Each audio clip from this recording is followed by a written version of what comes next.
Given also that this week has been a bit of a watershed in relation to, Zzzzip content, video content production and the way that we're going to go about doing it. Not least because Will's going to adopt this sort of video diary keeping process too, so that we can have two streams of progress on the business, my stream and Will's stream, and then the stuff in the middle that we're going to do,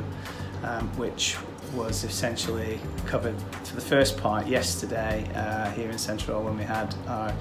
shoot session. Anyway, I thought that would give us a really natural sort of opportunity to, let me get this straight, okay. It would give me a natural opportunity just to talk a little bit about my own creative process, if you want to call it that.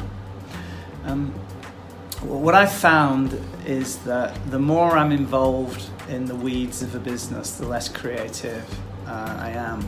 My latent creativity extends to this ability to sort of visualize what an outcome ultimately is going to look like, and then have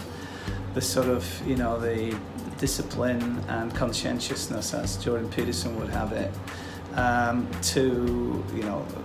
apply my natural industrious, as Jordan Peterson would have it too, to produce a sort of a piece of content that serves the purpose that, it was put together for initially as an idea. But apart from sort of having sort of broad ideas in my head about what these things might look like, and having a general sort of notion of the sort of plots to the story narrative, if we can call it that, what they are going to entail and what that content production exercise might involve, and what the experience of the content is for the party that we're targeting at. Apart from sort of those general themes, it only really gets right down to the point where I need to commit to something that I start thinking acutely about what that content might ultimately look like. Now, as a general process, that's what I adopt, and I've kind of adopted it since I first had to start thinking in this fashion way back in 1996 when I wrote the first version of the Hong Kong Visa Handbook. 2010 fast forwarded, I got all the capabilities of the modern internet and fast broadband and all this kind of stuff. So that meant we could create really good feature-rich content, and it meant for the first time in my thinking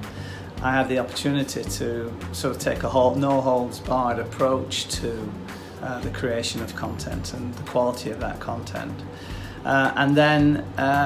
whilst I had early sort of ambitions of producing BBC-type quality content,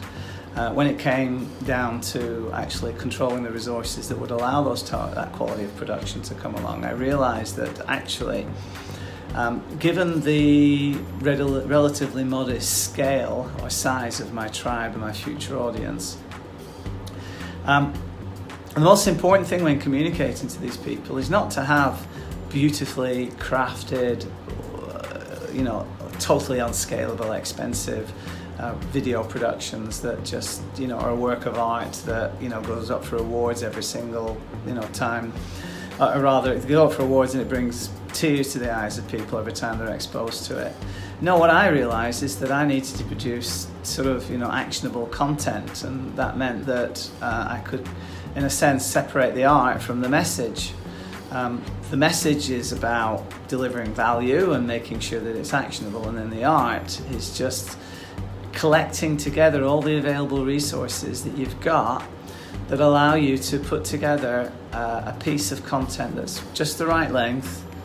that addresses the particular question that people have that relates to them being on your website in the first place, designed to help solve a problem where, that piece of content is able to help solve a problem, and do it in such a way so that you can share your knowledge and expertise, but also reinforce the underlying ideas, the stuff that's important in what you're parlaying, recognizing that the party that you're seeking to communicate to really doesn't have much experience in these matters, isn't really able to separate the wheat from the chaff in terms of what's important from their interaction with your material. So it's kind of incumbent upon you to communicate the things that really need to be communicated in a way that's cheap and cost effective and simple, and well, the end result is what you see in our overall content platform, both on the Hong Kong Visa Centre website, that's Visa Geezer and Handbook, on the intelligent content marketing site, and increasingly on Zzzzip, as we begin to sort of develop our capabilities to produce the highest possible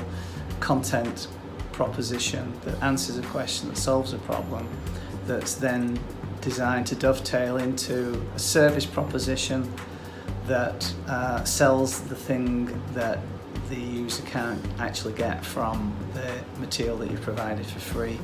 And in our instance, it's for immigration purposes, it's peace of mind, and it's also ultimately the ability to blame us for if something goes wrong. So that's the creative process for me. It's about communicating efficiently. It's about doing it simply, doing it as cheaply as you possibly can to produce the highest possible content outcome that serves the purpose of engendering a relationship with someone.